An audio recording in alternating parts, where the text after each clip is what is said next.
Junior doctor. तो आज हम फिर से आपके लिए लेके आए हैं 10 क्वेश्चन जिसका मेन मोटिव रहेगा, एम रहेगा सरकारी नौकरी। और ये जो है 10 क्वेश्चन प्रत्येक दिन प्रैक्टिस करेंगे। इसमें सारे क्वेश्चन भी और इम्पोर्टेंट होंगे। साथ ही इस चैनल पे कॉलेज स्टडी भी कराई जाती है और वैकेंसी की तो तैयारी करा ही रहे हैं, तो इसलिए जुड़ जाइए और हमारे साथ जुड़ कर अपने लाइफ को जरूर इस साल सफल बनाइए। तो चलिए फिर से आपका 10 क्वेश्चन के मैराथन में आपका स्वागत है। तो चलिए आज हम आपके लिए एम्स ड्रेसर का जो क्वेश्चन पेपर होता है वो लेके आए हैं। ठीक, ये क्वेश्चन पेपर बहुत ही इम्पोर्टेंट है। ये आपका सबसे इम्पोर्टेंट क्वेश्चन पेपर है, तो इसका आने का सबसे ज़्यादा प्रायोरिटी रहता है। तो आप इसको ज़रूर से ज़रूर देखिएगा, ठीक, पढ़िएगा और इसको ज़रूर सॉल्व करने का कोशिश कीजिएगा। ठीक, तो चलिए एक एक करके इसका क्वेश्चन देखते हैं और इसका आंसर भी जानते हैं डिटेल से। ठीक, तो चलिए पहला क्वेश्चन आपके सामने है, लिखा है which acronym is use to remember the symptom of stroke. यानी बोल रहा है स्ट्रोक के लक्षणों को याद रखने के लिए किस संक्षिप्त नाम का उपयोग किया जाता है। तो स्ट्रोक के लक्षण बोल रहा है, उसको पहचानने में किस ट्रिक का यूज करते हैं, तो ये पूछ रहा है। तो इसके लिए हम क्या करते हैं, इसके लिए एक ट्रिक आता है, क्या होता है, फर्स्ट FAST क्या यूज करते हैं, FAST का यूज करते हैं फर्स्ट, जिस शॉर्ट में क्या होता है, F से होता है फेस, और A से होता है आर्म, और S से होता है स्पीच, T से होता है टाइम। ठीक, F से फेस, यानी फेस मतलब बोल रहा चेहरा, चेहरा एक तरफ आपका लटक गया है, तो ये हो सकता है इसका लक्षण, स्ट्रोक का लक्षण। दूसरा A से होता आर्म, यदि आपके दोनों बाह ऊपर उठाने में असमर्थ हैं, नहीं उठ रहा है, तो ये स्ट्रोक का लक्षण हो सकता है। और स्पीच, बोलने में आपको दिक्कत आ रहा है, तो दिक्कत आ रहा, तो ये भी आपका क्या हो सकता है, आपके स्ट्रोक के लक्षण हो सकते हैं। तो ये तीनों आपको दिख रहा है, तो ये इस तीनों कंडीशन में आपका क्या हो सकता है, स्ट्रोक हो सकता है। तो इस कंडीशन में इस T से होता है टाइम, इस टाइम आपको क्या लेना चाहिए, प्राथमिक मतलब चिकित्सा सुविधा लेना चाहिए, आपको मेडिकल सुविधा प्राप्त करना चाहिए। तो यही आपका क्या है, स्ट्रोक को पहचानने का एक क्या है, लक्षण है फास्ट। तो राइट आंसर ए हो जाएगा, बाद बाकी आंसर आपका क्या हो जाएगा, रॉन्ग हो जाएगा। तो राइट आंसर आपका ऑप्शन नंबर ए सही हो जाएगा। इसके बाद अगला क्वेश्चन पर चलते हैं। अगला क्वेश्चन आपका है क्वेश्चन नंबर 2, लिखा है व्हेन शॉल्ड ए टूनिकेट बी यूज्ड। यानी टूनिकेट का उपयोग कब किया जाना चाहिए। तो टूनिकेट का उपयोग कब किया जाता है, ये दिख रहा होगा आपको चित्र में, टूनिकेट इस तरह से किया जाता है। ठीक, ये तब किया जाता है जब आप हैवी ब्लीडिंग हो रहा है, क्या हो रहा है, ब्लीडिंग रुकने का नाम नहीं ले रहा है, यानी रुक नहीं रहा है, अचानक अनियंत्रित हो रहा है, किसी भी तरह से रुक नहीं रहा है, तो उस केस में हम क्या करते हैं, टूनिकेट का उपयोग करते हैं। प्रेशर डालने पे भी ये क्या हो रहा है, ब्लीडिंग रुक नहीं रहा है, तो इस केस में हम क्या करते हैं, टूनिकेट का उपयोग करते हैं। ठीक, तो चलिए पहला ऑप्शन देखते हैं। पहला ऑप्शन में लिखा for major cut and scratch, यानी मामूली कटौती और खरोंच के लिए। तो ये ऑप्शन क्या हो जाएगा, बिल्कुल रॉन्ग हो जाएगा, क्योंकि मामूली कटौती और खरोंच में टूनिकेट का उपयोग नहीं करते हैं। ठीक, इससे क्या है, टिश्यू डैमेज भी होता है, तो इसलिए नहीं करते। दूसरा, गंभीर आंतरिक रक्तस्राव के लिए।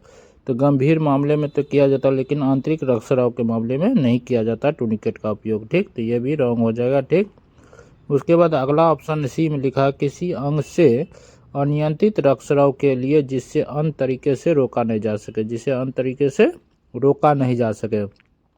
तो ये बिल्कुल क्या हो जाएगा, सही हो जाएगा, क्योंकि इसको रोकने का कोई और तरीका है नहीं, तो इस केस में क्या करना पड़ेगा, टूनिकेट ही लगाना पड़ेगा। ठीक, तो ये बिल्कुल आपका सही हो जाएगा, ऑप्शन नंबर सी। उसके बाद डी में लिखा है किसी भी प्रकार से रक्तस्राव के लिए, किसी भी प्रकार के रक्तस्राव में नहीं यूज करते हैं टूनिकेट का। ठीक, ये तो ऑप्शन बिल्कुल गलत है, डी। तो राइट आंसर क्या हो जाएगा, ऑप्शन नंबर सी सही हो जाएगा। उसके बाद अगला क्वेश्चन है क्वेश्चन नंबर 3, लिखा है how do you check responsiveness in an unconscious person.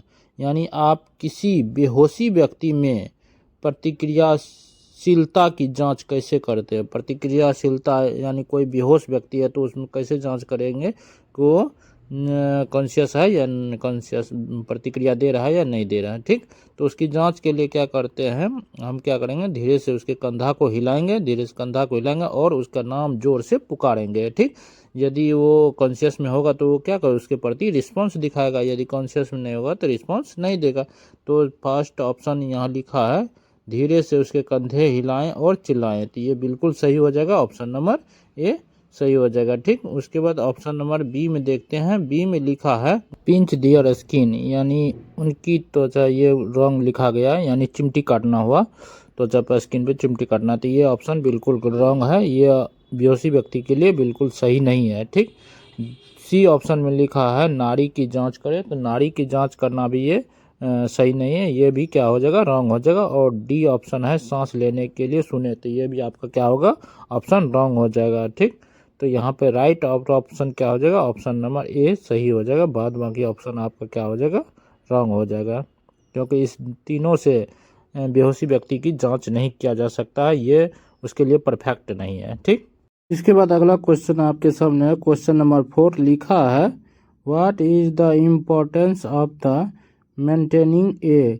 Claim and reassuring demeanour while providing first aid, यानी बोल रहा है प्राथमिक उपचार प्रदान करते समय शांत और आश्वस्त करने वाला आचरण बनाए रखने का क्या महत्व है।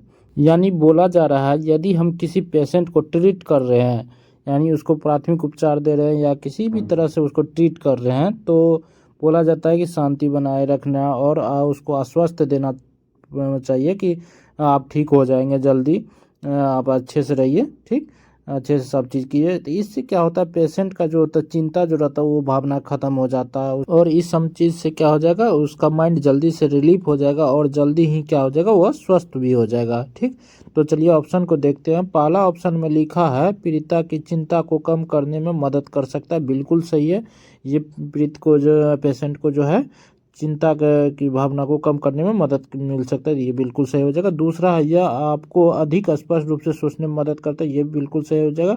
और तीसरा, यह पीड़िता के साथ विश्वास बनाने में मदद कर सकता है, तो ये भी बिल्कुल सही हो जाएगा। पेशेंट के साथ आप क्या करते, विश्वास बनाने में बिल्कुल मदद कर सकता है, तो इससे कॉम्बिनेशन बनेगा जिससे पेशेंट जल्दी ठीक हो जाएगा। तो इसका राइट ऑप्शन इस आधार पर क्या हो जाएगा, ऑप्शन नंबर डी, उपरोक्त सभी, ऑप्शन नंबर डी हो जाएगा, ऑल ऑफ अबव बिल्कुल सही हो जाएगा। ठीक, इसके बाद अगला क्वेश्चन, क्वेश्चन नंबर 5 में लिखा है how do you control bleeding from major injury, यानी बोल रहा आप मामूली चोट से रक्तस्राव को कैसे नियंत्रित करते हैं। मामूली सा चोट है जिससे क्या हो रहा है, ब्लीडिंग हो रहा था, इसमें कैसे नियंत्रित करेंगे, प्रेशर डाल के, कैसे करेंगे, प्रेशर डाल के क्या कर सकेंगे, तो इसको कंट्रोल कर सकते हैं ब्लीडिंग को। तो पहला ऑप्शन में लिखा एक साफ कपड़े को सीधा दबा डाले, तो ये बिल्कुल सही हो जाएगा, सीधा दबा डाल के हम इसको क्या कर सकते हैं, ब्लीडिंग को रोक सकते हैं। ठीक, उसके बाद दूसरा है घाव को साबुन और पानी से अच्छी तरह से धोए, तो ये भी आपका क्या हो जाएगा, रॉन्ग हो जाएगा, साबुन पानी धोने से ब्लीडिंग नहीं रुकेगा। और तीसरा ऑप्शन आपका है एंटीबायोटिक मलहम लगाकर, तो ये भी आपका ऑप्शन क्या हो जाएगा, रॉन्ग हो जाएगा। ठीक, और चौथा आपका घाव को पट्टी से ढके, घाव को पट्टी से ढकने पर सिर्फ ब्लीडिंग नहीं रुकेगा, तो ये भी आपका रॉन्ग हो जाएगा। तो राइट आंसर आपका क्या हो जाएगा, ऑप्शन नंबर ए ही सही हो जाएगा। ठीक, साफ कपड़े से सीधे दवा डाल के, ठीक, बांध देंगे। तो इसके बाद अगला क्वेश्चन 6 है, लिखा how schedule you treat A suspect fracture, यानी आपको संदिग्ध फ्रैक्चर का इलाज कैसे करना चाहिए। तो यदि आपको फ्रैक्चर हो गया तो फ्रैक्चर के केस में क्या होता है, बोन टूट जाता है, लिगामेंट टूट जाता है, ठीक, तो ये सब टूट जाता है, तो इस केस में क्या करते हैं, हम स्प्लिंट डालते हैं, क्या लगाते हैं, स्प्लिंट, जो क्या करता है, सपोर्ट प्रदान करता और बोन को सहारा प्रदान करता है। ठीक, तो चलिए ऑप्शन देखते हैं। पहला ऑप्शन में लिखा है स्प्लिंट का उपयोग करके घायल क्षेत्र को अस्थिर करें, ये बिल्कुल सही हो जाएगा।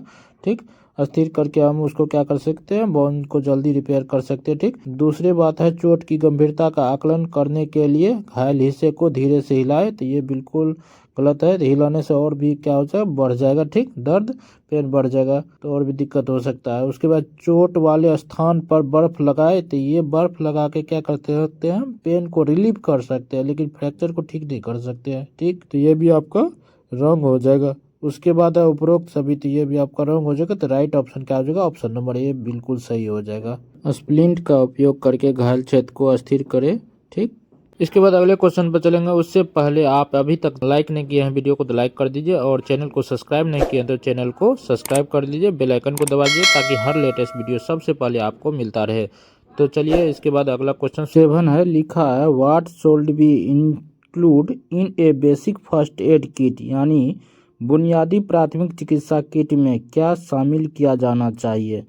तो यानी फर्स्ट एड किट में क्या क्या होना चाहिए। तो चलिए ऑप्शन को देखते हैं। तो ऑप्शन में लिखा ए नंबर में bandage, gauze, pad, addition, tape, तो ये सब होना चाहिए फर्स्ट एड किट में, बिल्कुल सही है। दूसरा में लिखा है पेन रिलीवर, एंटीसेप्टिक और एंटीबायोटिक और एंटीबायोटिक, ये भी होना चाहिए, ये भी बिल्कुल सही है। तीसरा में सीजर, मेजर्स यानी चिमटे और सेफ्टी पिन, ये भी होना चाहिए, बिल्कुल सही है, ये भी ऑप्शन ठीक।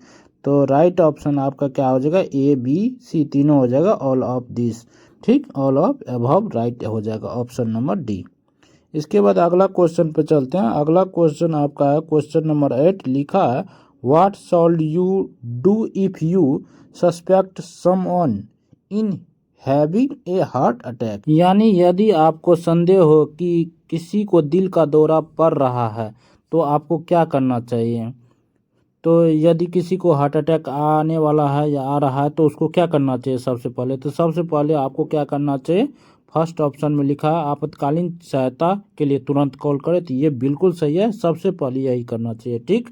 और दूसरा जो है 2 नंबर पे क्या करना चाहिए, व्यक्ति को आराम दे और एस्प्रिन का चबाने के लिए उसको बोलना चाहिए, एस्प्रिन का टेबलेट देना चाहिए, एस्प्रिन का इंजेक्शन लगाना चाहिए उसको 2 नंबर पे, ये दूसरा नंबर पे करना चाहिए, ठीक। उसके बाद तीसरा ऑप्शन है उन्हें पानी या अन्य तरल पदार्थ दे, ये बिल्कुल रॉन्ग है। और चौथा है उन्हें शांत करने का प्रयास करें, ये भी रॉन्ग है आपका। तो सी और डी बिल्कुल रॉन्ग हो गया। तो यहाँ पे आपका सबसे अच्छा ऑप्शन ए नंबर हो गया, तो सबसे पहले यही करना चाहिए। तो राइट आंसर क्या हो जाएगा, ऑप्शन नंबर ए हो जाएगा, ठीक। उसके बाद अगला क्वेश्चन है क्वेश्चन नंबर 9। लिखा है what is the first aid procedure for a conscious choking adult, यानी बोल रहा एक जागरूक घुटन वाले वयस्क के लिए प्राथमिक चिकित्सा प्रक्रिया क्या है। यानी किसी का दम घुट रहा तो उसको सबसे पहले प्राथमिक चिकित्सा क्या देना चाहिए, प्राथमिक चिकित्सा क्या देना चाहिए। तो उसके लिए एक आता है हेमलिच प्रक्रिया। हेमलिच मतलब हेमलिच पैतरेबाजी जिसको बोलते हैं, जिसमें क्या करता है दोनों हाथ को, चित्र में आपको दिख रहा, दोनों हाथ को गल मतलब छाती के ऊपर रख के उसको दबाया जाता है, ठीक। तो ऑप्शन नंबर फर्स्ट ही यहाँ पे क्या हो जाएगा, हेमलिच मेनिवियर, तो यही आपका क्या हो जाएगा, राइट हो जाएगा ऑप्शन। के बाद दूसरा प्रक्रिया देख रहे होंगे बच्चे में, बच्चे को क्या किया जाता है, उल्टा करके उसके पीठ पे क्या किया जाता है, थपथपाया जाता है, पीठ पे वार किया जाता है। तो ये दूसरा पीठ पे वार ये बच्चे में दिया जाता है, ये गलत हो जाएगा। छाती का संकुचन, इससे और दम घुटने लगेगा, तो ये बिल्कुल गलत है, ठीक। और चौथा खांसी को प्रोत्साहित करे, ये भी गलत हो जाएगा, ठीक। तो ऑप्शन नंबर ए इसका बिल्कुल सही हो जाएगा एडल्ट के लिए, ठीक। उसके बाद अगला क्वेश्चन है क्वेश्चन नंबर 10। लिखा how should you treat a person in shock, यानी आपको सदमे में किसी व्यक्ति के साथ कैसा व्यवहार करना चाहिए। कोई व्यक्ति सदमा में है तो उसको क्या व्यवहार करना चाहिए, उसके साथ क्या व्यवहार करना चाहिए। तो चलिए ऑप्शन को देखते हैं। ऑप्शन में लिखा उन्हें गर्म और आरामदेह रखे, ये बिल्कुल सही हो जाएगा, उसको गर्म और आरामदेह रखना चाहिए, आरामदेह देना चाहिए, ठीक। तो ये बिल्कुल सही हो जाएगा। दूसरा है उसके पैरों को थोड़ा ऊपर उठाए, उसके पैर को थोड़ा ऊपर उठाएगा तो जिससे ब्लड सर्कुलेशन ब्रेन में अच्छे से होने लगेगा, तो ये भी बिल्कुल सही हो जाएगा, ठीक। और तीसरा उन्हें पीने के लिए तरल पदार्थ दे, ये बिल्कुल गलत है, उसको पीने के लिए तरल पदार्थ नहीं देना चाहिए, ये बिल्कुल रॉन्ग हो जाएगा, ठीक। तो राइट ऑप्शन यहाँ पे क्या हो जाएगा, ऑप्शन नंबर डी सही हो जाएगा, बोथ ए एंड बी दोनों सही हो जाएगा, ठीक, 1 और 2। तो राइट आंसर हो जाएगा ऑप्शन नंबर डी। इसके बाद अगला क्वेश्चन है क्वेश्चन नंबर 11। लिखा है what should you do if someone is experiencing a seizure, यानी यदि किसी को दौरे का अनुभव हो तो आपको क्या करना चाहिए। मतलब लग रहा है किसी को दौरा आ सकता है तो आपको उस समय क्या करना चाहिए। तो ऑप्शन में दिया है दौरे को रोकने का प्रयास करें, सेकंड ऑप्शन है उनके सिर के नीचे कुछ नरम रखे, ठीक। और ऑप्शन नंबर सी में है किसी भी कठोर वस्तु को उनके आसपास से हटा दे। और डी में लिखा बोथ 2 and 3, यानी ऑप्शन नंबर बी और सी दोनों। तो इन 4 ऑप्शन में से जो आपको इसका आंसर लगता है सही, वो आप कमेंट बॉक्स में कमेंट करके ज़रूर बताइएगा, ठीक। और स्क्रीन पर एक व्हाट्सएप नंबर दिख रहा है, इस व्हाट्सएप से जुड़ के आप क्या कर सकते हैं, न्यूज अपडेट सारा ले सकते हैं, जितना भी वैकेंसी का हो सके, या आप पीडीएफ चाहे तो ये पीडीएफ यहाँ पे मिल जाएगा, सारा चीज़ ग्रुप में ज्वाइन कर सकते हैं, गर्ल्स बॉयज दोनों। ठीक, अलग अलग ग्रुप है। और किसी भी तरह का डाउट हो तो आप यहाँ पे पूछ सकते हैं। ठीक, आप लोग खाते रहिए, पीते रहिए, मस्त रहिए, स्वस्थ रहिए और मन लगा के पढ़ाई करते रहिए। तो चलिए चलते हैं, तब तक के लिए bye bye, take care and thank you for watching my video.